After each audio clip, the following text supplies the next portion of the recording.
Hello,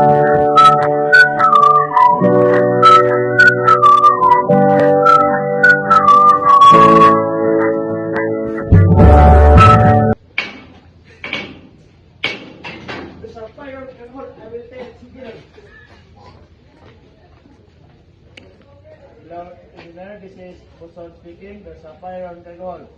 I repeat, this is Boson. There's a fire on cargo hold. Copy, copy. This is Chief Engineer Tagupa. This is Chief Engineer Tagupa. I will tell the captain. Captain. This is a fire in the cargo hold. There's a fire in the cargo hold. This is Chief Engineer Tagupa. This is a fire in the cargo hold. Copy that, Chief. Attention all crew. Attention all crew. This is Captain speaking. Please proceed to the master station. There's a fire in the cargo hold. Attention all crew. Attention all crew. This is Captain speaking. Please proceed to the master station. There's a fire in the cargo hold.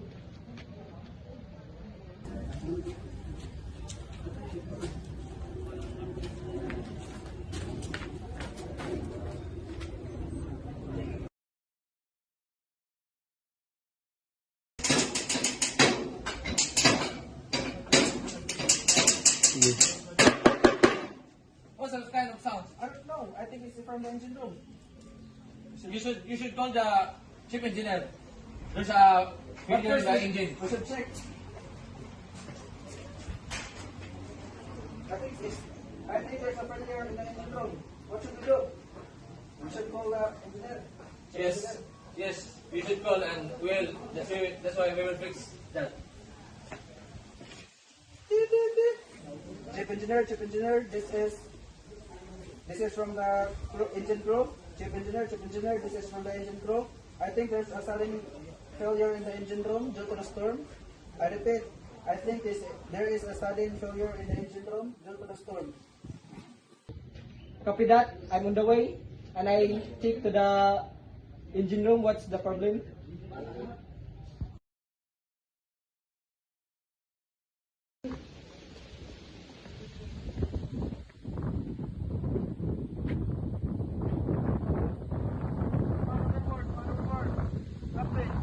Man overboard, port side. I repeat, man overboard. Captain, there's a man overboard, port side. Copy that. Okay, Chief. Net. Hard starboard. Hard starboard, sir. Steady. Steady, sir. Hard port. Hard port, sir. Steady. Steady, sir. Stop engine. Stop engine, sir. Okay. Board. Need to help. Now the vessel. To the saving equipment.